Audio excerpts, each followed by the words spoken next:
Bismillahirrahmanirrahim. Assalamualaikum warahmatullahi wabarakatuh. Alhamdulillah rabbil alamin. Wassalatu wassalamu ala asrofil anbiya wal mursalin Sayyidina maulana Muhammadin wa ala alihi wa sahbihi ajmain. Amma ba'du. Allahumma sholli ala Sayyidina Muhammad wa ala ali Sayyidina Muhammad. Qala Allah subhanahu wa ta'ala fi kitabil karim, a'udzu billahi minasyaitonir rajim. Wa ma arsalnaka ila rahmatan lil alamin. Al-ayah. Alhamdulillah, puji syukur kehadirat Allah subhanahu wa ta'ala yang telah memberikan nikmat kepada kita semua, nikmat iman, Islam, sehat walafiat, serta kesempatan kepada kita semua sehingga kita semua bisa hadir sholat subuh secara berjamaah di masjid yang insyaallah Allah muliakan ini, Masjid An-Nas, Pamulang Indah MA Estate. Alhamdulillahirrahmanirrahim, kita masih bisa bernafas dengan lega di saat orang lain tidak atau diberikan kesempatan yang kurang, keterbatasan yang kurang, namun kita semua bisa hadir sholat subuh, insyaallah bisa juga menyaksikan ya. Ini presentasi Pak, mohon izin, sebetulnya bukan tausiah tapi presentasi biasa. Mudah-mudahan ini juga bagian dari amaliyah dakwah kami dari Badan Wakaf Al-Quran. Mudah-mudahan nantinya bermanfaat untuk kita semua. Tak lupa juga kita bersolat kepada Nabi Muhammad Sallallahu Alaihi Wasallam, mana Rasulullah SAW, Nabi kita, Nabi Muhammad lahir di bulan ini ya, bulan Rabiul Awal, 12 Rabiul Awal. Sudah lewat ya, sekarang sudah tanggal, tidak salah tanggal 18, tapi momentum Rabiul Awal ini masih terus berlangsung. Di setiap masjid pun masih mengadakan momen maulid Nabi Muhammad SAW. Mungkin biasanya sampai 2 bulan, sampai Rabiul Akhir. Mudah-mudahan kita semua senantiasa istiqomah menjalankan apa-apa yang diwariskan oleh Rasulullah SAW, yang dijalankan sisi kehidupan, seluruh aspek kehidupan Rasulullah SAW dengan istiqomah hingga akhir hayat kita. Dan kita berharap kepada Allah SWT, mudah-mudahan kita mendapatkan syafaat Nabi Muhammad SAW. Tentunya juga salah satu syafaat Nabi Muhammad SAW yakni ialah melalui wasilah Al-Quran. Mohon izin Bapak Ketua DKM bersama pengurus, sama hormat kami dari Badan Wakaf Al-Quran, terima kasih atas izin yang diberikan kepada kami untuk bisa satu rahim pertama, kemudian yang kedua kita bisa memberikan informasi-informasi mengenai Badan Wakaf Al-Quran.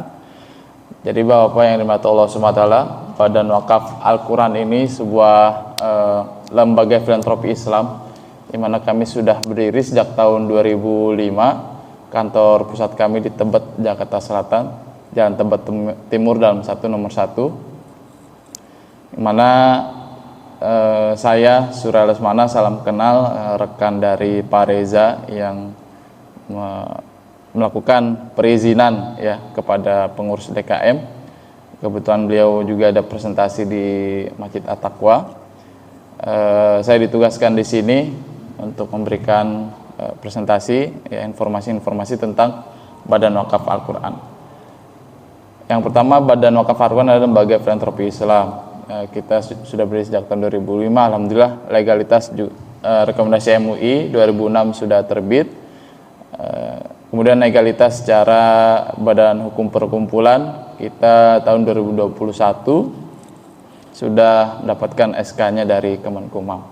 Insyaallah nanti ada katalog atau buku yang nanti saya bagikan. Kemudian Badan Wakaf Al-Quran memiliki beberapa program Pak. Di antaranya wakaf Al-Quran dan pembinaan, kemudian wakaf air bersih, wakaf khusus dakwah, sedekah kemanusiaan, zakat peer to peer dan lain sebagainya.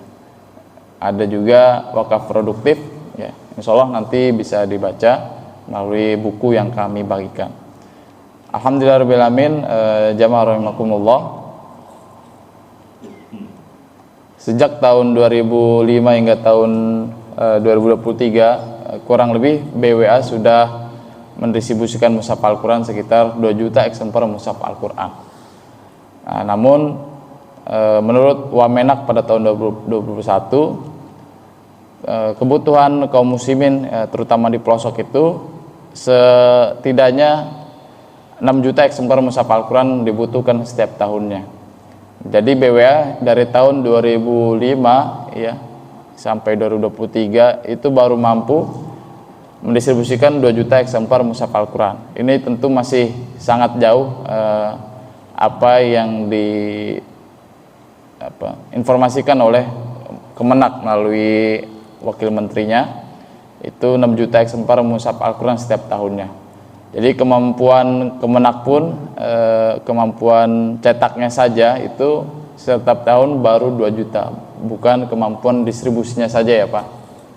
Nah, jadi Badan Wakaf Al-Quran ini hadir ya untuk menjadi fasilitator kebaikan pertama, kemudian menjadi wasilah juga sebagai meringankan beban ya pemerintah salah satunya, kemudian kita untuk mengambil bagian fastabiqul khairat, berlomba-lomba dalam kebaikan dengan meluncurkan program-program kami, tentunya yang program utama kami yakni wakaf Al-Quran dan pembinaan. Nah, proyek wakaf Al-Quran dan pembinaan ini tersebar dari Sumatera hingga Papua. Kemudian sebagai contoh saja, ini dari wakaf Al-Quran dan pembinaan proyek kami di Kalimantan Barat, di mana Kalimantan Barat ini kita bekerja sama Ustadz Muhammad Yamin, bekerja sama dengan Ustadz Muhammad Yamin selaku dai pedalaman. Beliau seorang mualaf, yang mana beliau ada komunitas muslim pedalaman, dan juga beliau membina para mualaf di pedalaman Sintang. Namun izin ini kami tampilkan videonya bagaimana perjuangan Badan Wakaf Al-Quran bersama beliau di pedalaman Sintang, Kalimantan Barat. Jadi salah satu hambatan di jalannya, ya ini nih. Nah ini ya.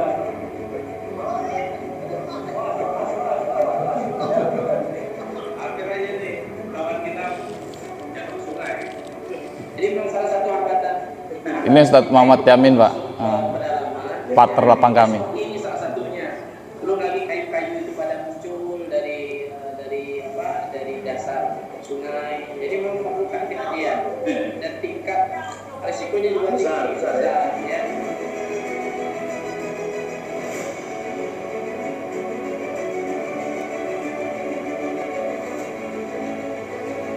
Jadi kalau dari kota Pontianak itu cukup sangat jauh sampai ke pedalaman ya, menentukan perjalanan darat dan sungai. Kondisi alam, kalau pada saat air naik kita aman, pada saat air surut kita harus hati-hati. Sambil nanya juga boleh.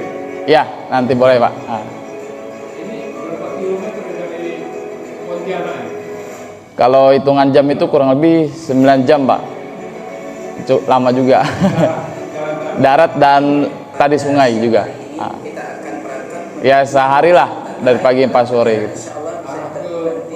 Ke Sintangnya sampai 7 jam. Pada malam hari nanti kita akan 6 sampai 7 jam. warga Islam yang ada di pedalaman Islam kita tari.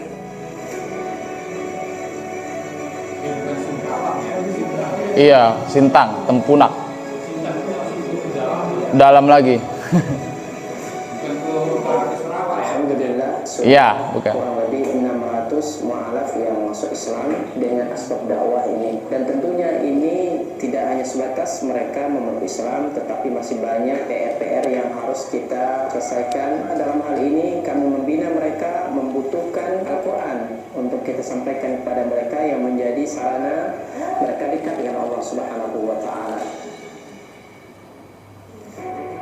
Kami berharap dan mengharapkan bantuan dari seluruh kaum muslimin untuk mensupport dakwah ini dengan berwakaf Al-Quran di Badan Wakaf Al-Quran, dan mudah-mudahan para mu'alaf kuat akidah mereka dekat dengan Al-Quran, dan mudah-mudahan kita semua dijaga oleh Allah Subhanahu wa taala dengan Al-Quran, dengan mendekatkan diri kepada Al-Quran.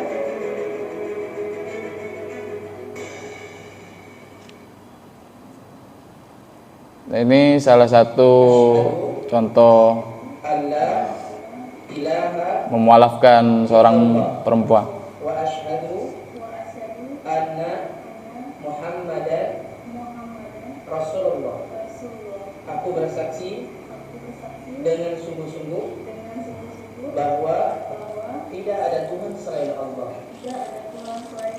Dan aku bersaksi dengan sungguh-sungguh bahwa Nabi Muhammad adalah utusan Allah. Alhamdulillah.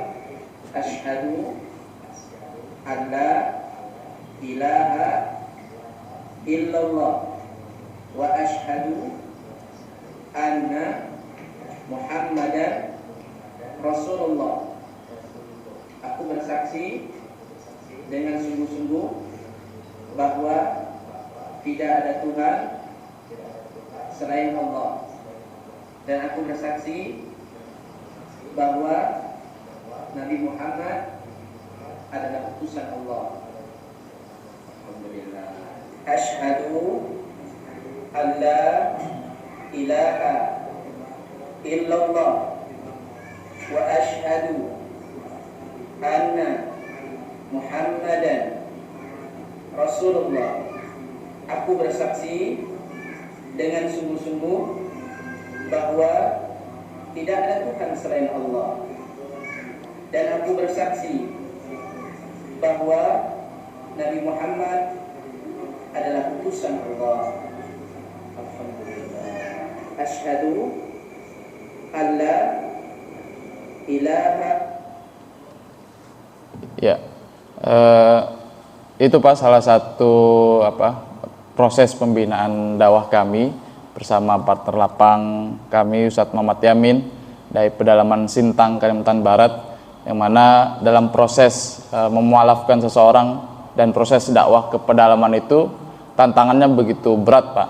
Jadi harus mengkondisikan para kepala-kepala suku, ya, suku adat itu baik dari proses administrasi RT-nya, kemudian kepala suku adatnya. Nah, itu banyak tantangan-tantangan yang beliau hadapi gitu ya. Beliau alami semasa dakwah di sana.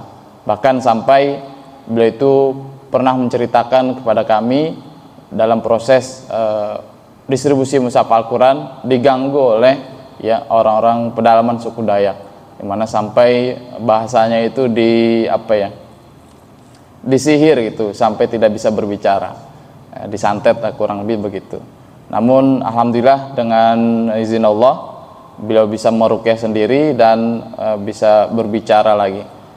Pada intinya adalah ketika beliau berdakwah di sana itu tantangannya begitu besar ketimbang kita yang berdakwah di kota-kota besar seperti Tangerang Selatan ini, di mana beliau harus menempuh jalan darat, jalan sungai, bahkan jalan yang berlumpur sekalipun dilalui gitu. Dan tidak sedikit juga gangguan-gangguan ya, serangan-serangan secara fisik yang beliau alami gitu. Ya, salah satunya tadi disantet, disihir dan segala macam. Ya, beliau mengalami hal yang demikian. Jadi memang proses dakwah di sana sangat berat dan penuh rintangan dan tantangan itu tadi. Nah, ini salah satu hambatan di pedalaman. Jalannya masih berlumpur, rusak parah.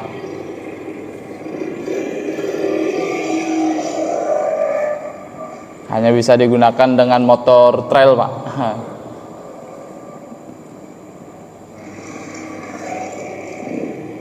Nah, kita juga bukan hanya membuka wakaf Al-Quran, tapi juga kita membuka wakaf khusus dakwah, ya, motor dakwah. Nah, itu ada tulisan BWA, dimana itu hasil dari wakaf kaum muslimin.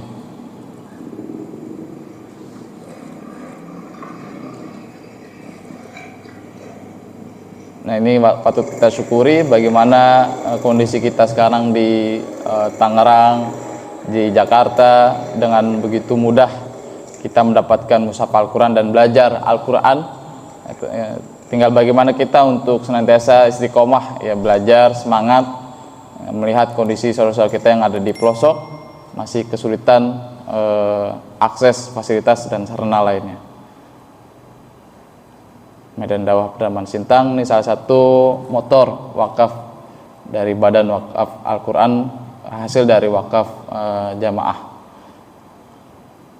Kita juga membuka wakaf khusus dakwah, ya, speedboat, karena proses distribusi mushaf Al-Quran agar lebih cepat, ya, melalui jalan sungai, ya, jalur sungai, ya, kita membuka donasi pada saat itu speedboat, ya, wakaf khusus dakwah. Ini untuk fasilitas dakwah Ustadz Muhammad Yamin di pedalaman Sintang, Kalimantan Barat. Nah, tentunya dari proses memualafkan seseorang di Sintang, Kalimantan Barat. Jadi kalau dari Pontianak, Pak, yang tadi Bapak tanya, ya, mohon izin, dari Pontianak ke Sintangnya itu membutuhkan waktu kurang lebih, ya, tadi 5 jam lah.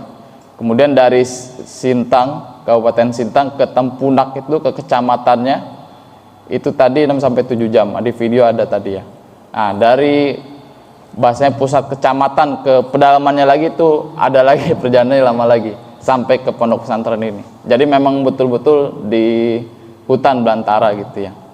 Nah, ini salah satu pondok tahfiz Quran punya Ustadz Muhammad Yamin, bagaimana beliau mendirikan pondok setelah hasil binaan para mualaf itu, ya, dibina, ya, khususnya yang para remaja agar terjaga iman Islamnya, akidahnya terjaga, karena memang rentan juga, ya, para mualaf itu untuk balik lagi ke agama sebelumnya, maka perlulah dibina secara intensif, ya. Ustadz Muhammad Yamin berinisiatif mendirikan pondok tahfiz Quran Cahaya Tempunak, ya, terletak di pedalaman Sintang, di Desa Nanga, Tempunak, Kecamatan Tempunak, Sintang, Kalimantan Barat. Ini Pak, secara kesukuan dan agama sebelum itu mereka berarti. Iya. Kalau Ustadz Muhammad Yamin Kristen, Pak. Nah, ada juga agama-agama yang apa bahasa kepercayaan animisme gitu. Suku Dayak. Iya, suku Dayak, betul. Nah, ini setelah mualaf yang bagi yang pria, ya, dapatkan hidayah Islam, kemudian setelah 3 hari sebelumnya minta dibimbing bersyahadat, wafat setelah bersyahadat, masya Allah, alhamdulillah gitu. Nah, kemudian kita mengadakan baksos, ya, khitan bagi apa pria, ya, di mualaf. Nah, ini kita mengadakan pesantren kilat. Nah, jadi Bapak yang dimati Allah SWT, Ibu yang dimati Allah SWT, pembinaan ini tentunya, ya, bersifat berkelanjutan. Kita tidak mungkin hanya sebatas event-event, ya, seremonial belaka, akan tapi ini kita juga bertanggung jawab penuh bagi terjaganya akidah kaum muslimin di pedalaman Kalimantan Barat. Nah, ini salah satu contoh saja di Provinsi Kalimantan Barat, belum lagi di daerah-daerah lain seperti Papua, Maluku, ya, Sulawesi, kemudian di Jawa pun ada, di Sumatera masih ada, ya. Kita memiliki berbagai proyek yang tentunya ini kita bertanggung jawab kepada kaum muslimin untuk terus membina masyarakat di pedalaman Indonesia ini. Nah, kegiatan-kegiatan tersebut tentunya ini hasil dari wakaf kaum muslimin, gitu, ya. Nah, kemudian ini kami hanya sebatas memberikan informasi. Badan Wakaf Al-Quran ini tentunya lembaga filantropi Islam, ya, alhamdulillah sejak tahun 2023 kita mendapatkan penghargaan kategori wakaf Al-Quran terbaik lewat Indonesia Fundraising EV, Indonesia Fundraising. Nah, ini salah satu mushaf yang kami cetak dan distribusikan untuk kaum muslimin di pedalaman. Al-Quran yang warna merah ini ya yang full Arab ya, tanpa terjemah, yang hijau ini beserta terjemahnya. Nah, di dalamnya itu ada barcode ya, nama. Jadi bagi kaum muslimin yang berwakaf bisa diniatkan untuk siapapun nama-namanya, nanti akan kami catat di sini. Ya, 2 nama kurang maksimalnya.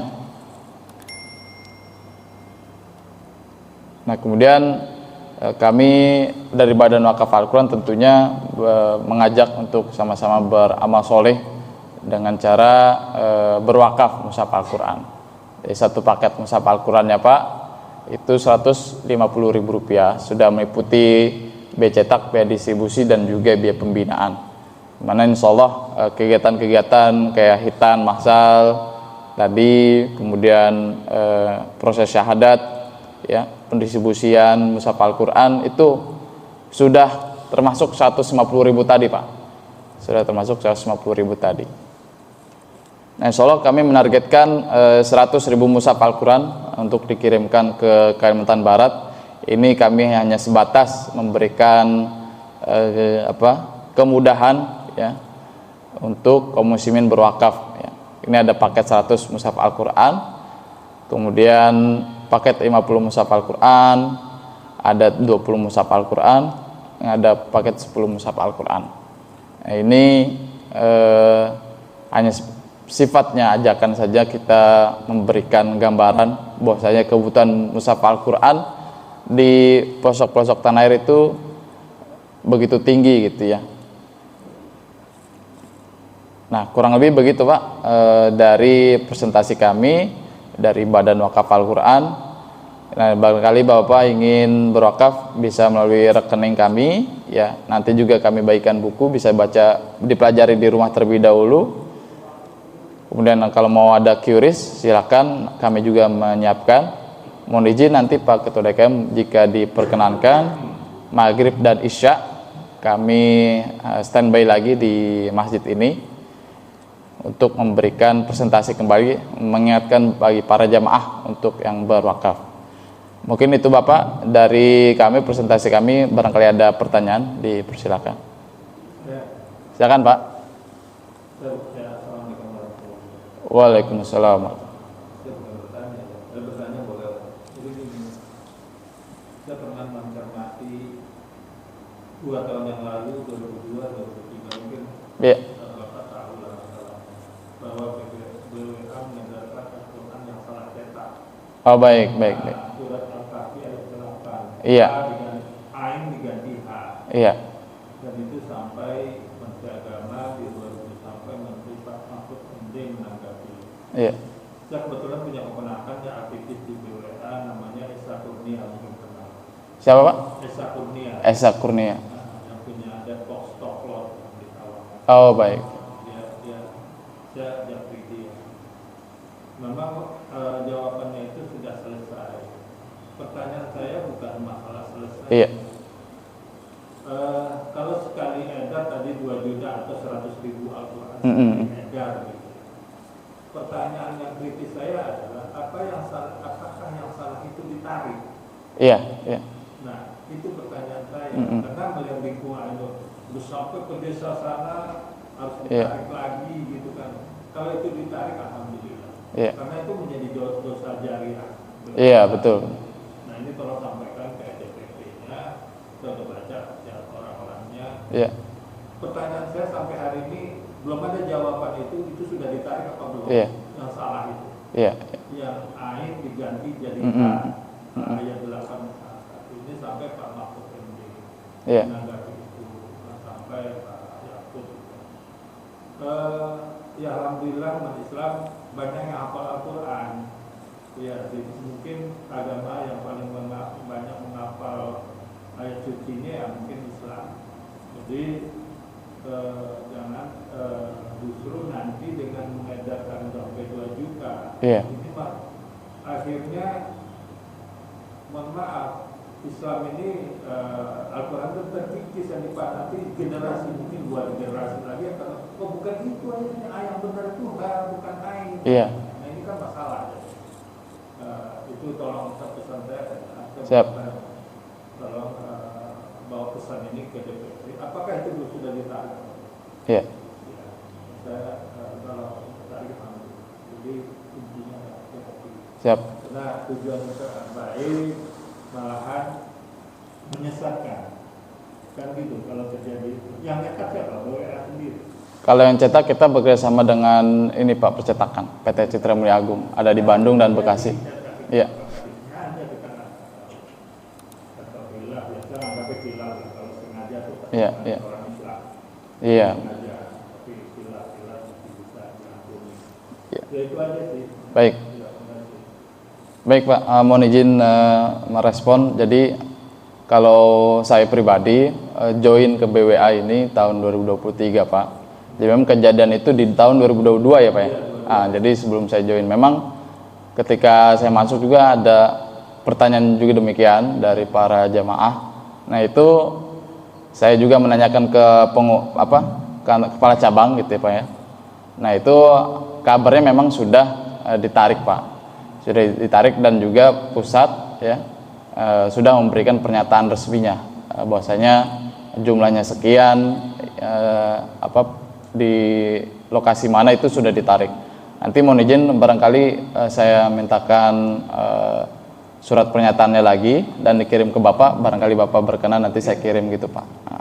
Untuk iya. Belakang saya sederhana. Siap. Salahnya udah nyata kan? Iya, Saya iya. barusan si searching jadi masih ada di berita di Detikcom di Mm-mm. online. Pak Mahfud pertama 2002 itu ditangkapi oleh Menteri Agama Pak Yakut. 2003 ditangkapi oleh Menkumham, Menpolkam ya, Menpolkam. Kan derajat itu makin berat. Iya, iya. Sampai Menpolkam menanggapi Pak Mahfud MD. Kapolka. Waktu itu sampai viralnya berkali di media massa. Artinya kita peduli. Iya. Pemerintah anak umat Islam itu peduli. Iya, Apa iya. sih sebenarnya? Dan jangan mengajarkan Al-Quran yang mohon maaf ya tanda kutip. Dan jangan mengandalkan Al-Quran yang salah nih. Iya. Nah ini hati-hati. Nama baik WA itu nanti malahan cacat gitu. Iya. Tolong sampaikan ke DPR. Siap. Ke pengurusnya. Ya saya berharap ya janganlah kesalahan. Karena ini ya Al-Quran itu sebenarnya itulah bukti bahwa Al-Quran itu dijaga oleh Allah. Iya. Sepakat Pak. Nah, jadi ada orang yang ya kena beberapa sengaja, ya tapi tahu aja orang salah. Ya ada caranya orang salah. Ya. Nah, ya kitab yang nggak berubah dari sejak ada sampai sekarang ya cuma itu. Betul. Ya, itu aja sih. Siap. Terima kasih Pak.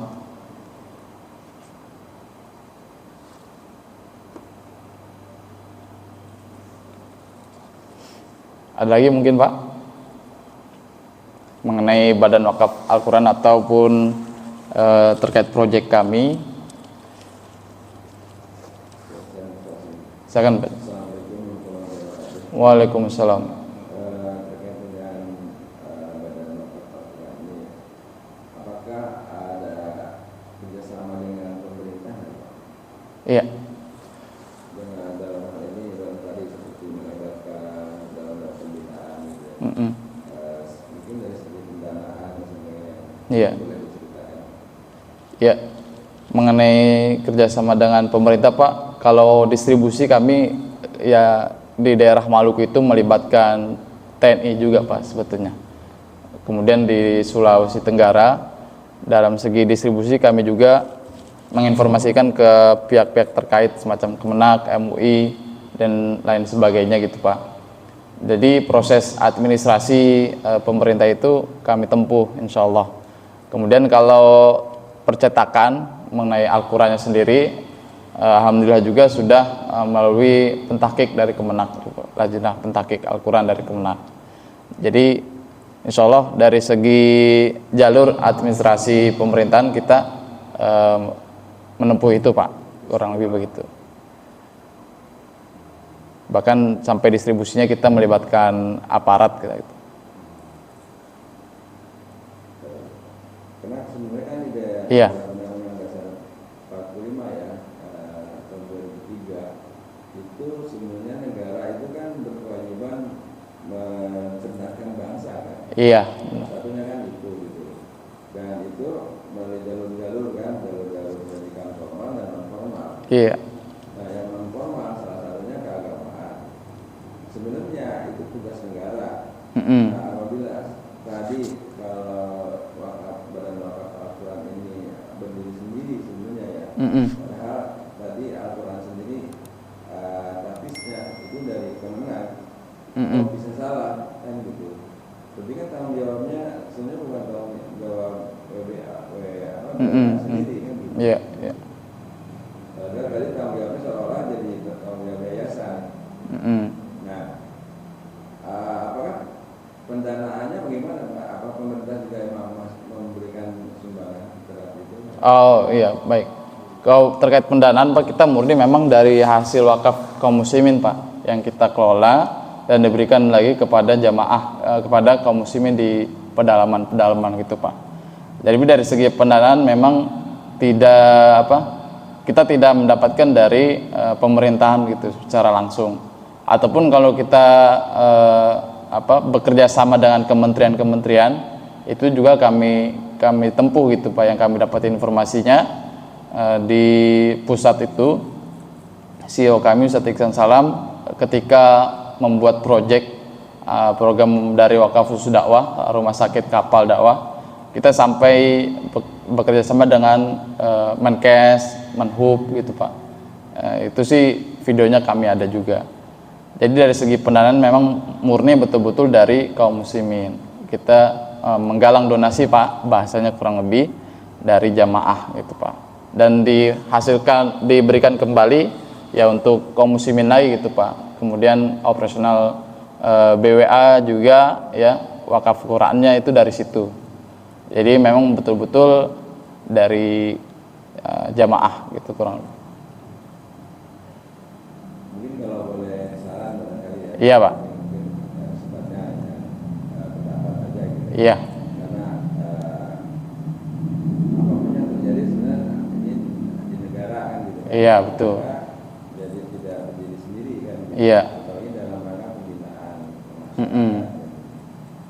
Seperti yang saya lihat saat ini seolah-olah BWA ini berdiri sendiri kan gitu kan. Tanpa melibatkan unsur tanggung jawab pemerintah. Iya. Karena kalau ada kesalahan tadi seperti salah satu contoh itu saja sebenarnya kan menjadi tanggung jawab pemerintah juga kan. Kalau boleh barangkali dalam mensiarkannya gitu, Iya. mengkaitkan juga tanggung jawab pemerintah gitu Pak. Betul. Tidak saja menjadi murni seolah ini yayasan. Iya. Yang berdiri sendiri tanpa ada campur tangan pemerintah. Iya. Bisa menyarankan barangkali ke depan di dalam siarnya tentu melibatkan pemerintah. Siap. Terutama dari sisi tadi bahwa dalam hal mencerdaskan bangsa itu terkaitnya dengan menteri pendidikan. Iya. Dalam kaitan dengan agama ya ada menteri agama kan gitu. Iya. Dua kementerian ini barangkali kalau mau digali tanggung jawabnya dan kewenangannya ya sangat potensi gitu untuk membesarkan yayasan ini Pak. Sebenarnya itu kalau saya melihat gitu ya. Betul. Tapi, balik lagi tergantung dari kebijakan yang pengelola yayasan itu. Cuma saya melihat potensi dua kementerian itu sangat baik gitu. Jadi tadi distribusinya karena harus melibatkan pusat dan daerah Pak. Iya. Itu saja barangkali Pak. Siap, Haji. Ya. Ya, memang terima kasih Pak.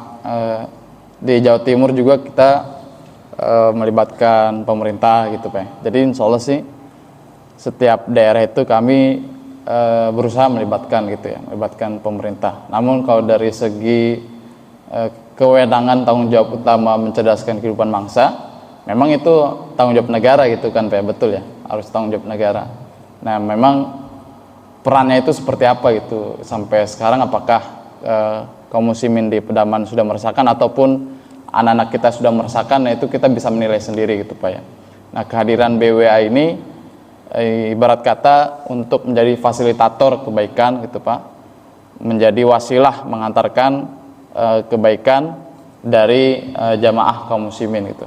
Memang program-program mungkin dari pemerintah dengan swasta bahasanya, baik dari BWA ataupun lembaga-lembaga lain itu kan ada hal-hal yang berbeda.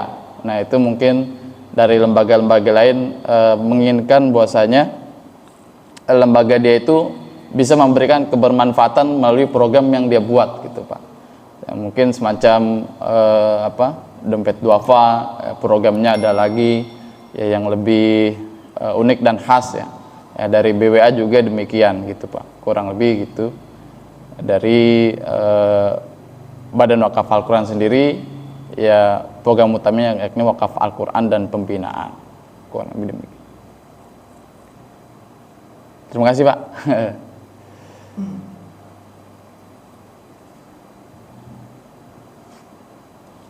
Udah mau syuruk. Ada yang Pak? Sudah syuruk ya?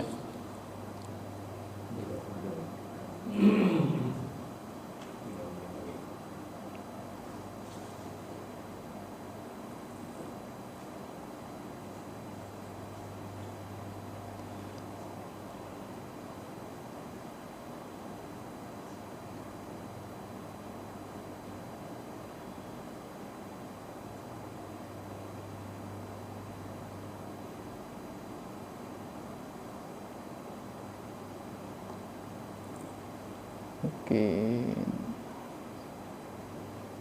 File.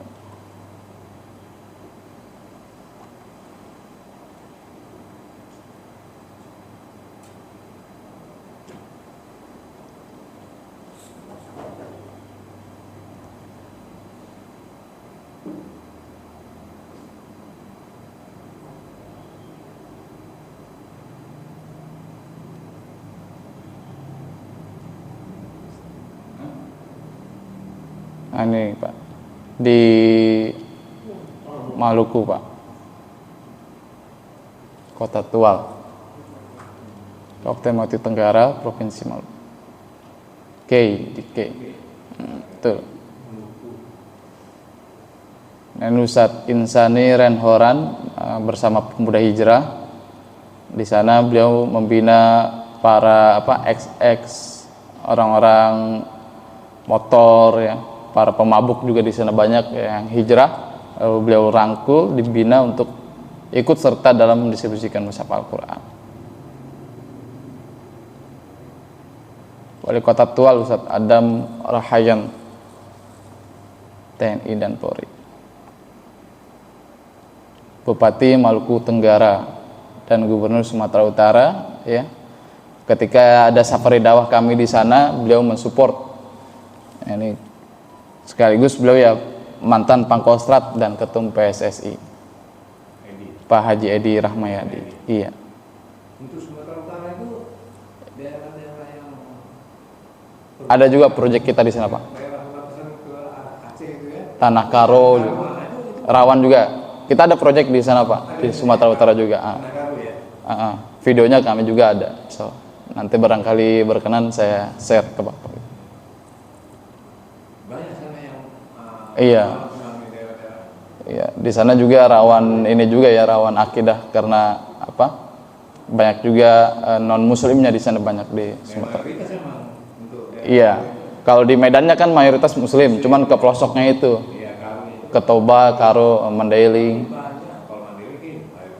Muslim ya? Muslim ya. Namanya Mandailing Natal ya. Yang non muslim mayoritas itu Karo.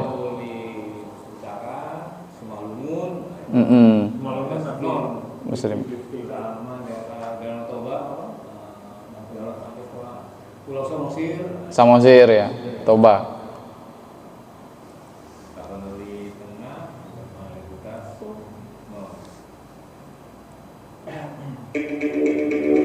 Ini di ini Sulawesi Tenggara Pak. Kita melakukan perjalanan pertama dalam mendistribusikan Al-Quran wakaf BWA untuk Sulawesi Tenggara. Perjalanan ini menggunakan kapal nelayan NTT bertolak dari Adonara, dan titik pertama yang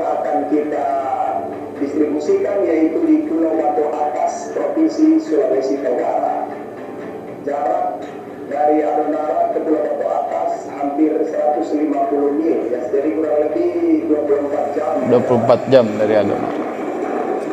Kenapa pulau-pulau atas yang didistribusi? Kalau memang ini terluar dari provinsi Sulawesi Tenggara dan berbatasan dengan provinsi Nusa Tenggara Timur, tentu bisa dibayangkan pulau terpencil terluar yang jarang dikunjungi orang, ini dihadiri oleh DWA karena terpanggil dan sudah bisa dipastikan betapa sulitnya di pulau itu untuk mengakses Al-Quran.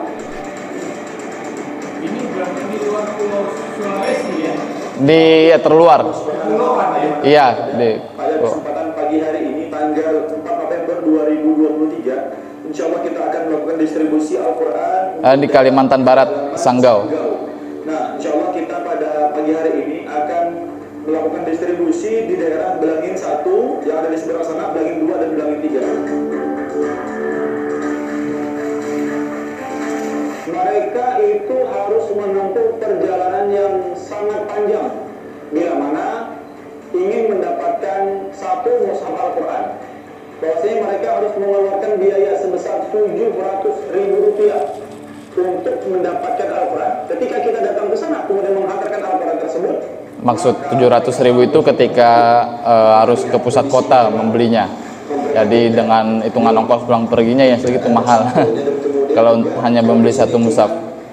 Juz 30 ini, dan tidak ada lagi kita lihat di depan dan di belakangnya sudah sampai nanti. Insya Allah Quran yang ada ini akan kita ganti dengan Al-Quran dari amanah daripada Wakif BWA. Sahabat wakaf yang insya Allah dirahmati Allah, siang ini saya Ibu Dewi Purnamawati bersama tim Badan Wakaf Al-Quran Solo Raya dan Jakarta, kami sedang ada di Desa Mongkrong, desa terakhir sebelum puncak Merbabu, kecamatannya Ampel, kabupatennya Boyolali. Oh, ini Jawa Tengah. Boyolali itu banyak terjadi pemurtadan, banyak sekali mereka-mereka yang berusaha mempengaruhi masyarakat untuk meninggalkan Islam. Maka sebelum itu terjadi, kami mengantisipasi dengan mengirimkan kurang lebih sekitar 1 pekan lebih ditemani oleh tim dari Badan Wakaf Al-Quran yang datang dari pusat langsung ke Maluku. Kami melakukan proses distribusi dari desa ke desa, majelis taklim, TPQ maupun masjid-masjid di beberapa pulau. Alhamdulillah tercapai target distribusi Al-Quran di Kepulauan Dula maupun Kepulauan K kecil hingga Kepulauan K besar. Kalau di Maluku ini pulau-pulaunya banyak Pak, kecil-kecil. Jadi distribusinya cukup lama, panjang. Pulau K Yang julukan Maluku kan 1000 pulau. Pulau K. Alhamdulillah mulai dari desa Tamedan sampai ke Uf dan Mar. Alhamdulillah semuanya telah terdistribusi, bukan hanya desa-desa muslim, tapi desa-desa yang campur, di mana di situ terdapat kaum muslimin minoritas. Alhamdulillah kami juga bisa masuk dan kemudian mendistribusikan Al-Quran. Semoga amal ibadah ini menjadi pahala di sisi Allah Subhanahu Wa Taala untuk bapak ibu sekalian maupun keluarga, sanak famili, orang tua yang diwakafkan atas nama mereka.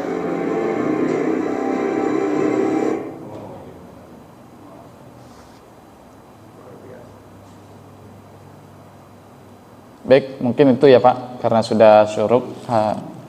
Kami ucapkan terima kasih dari Badan Wakaf Al-Quran atas antusias dari Bapak dan Ibu-Ibu semua untuk bisa menyimak, mendengarkan presentasi dari kami. Kami ucapkan jazakumullah khair, barakallahu fikum, dan mohon maaf apabila ada kesalahan kata, kekurangan dari saya pribadi dan juga kekurangan dari Badan Wakaf Al-Quran. Terima kasih. Billahi taufiq wal hidayah.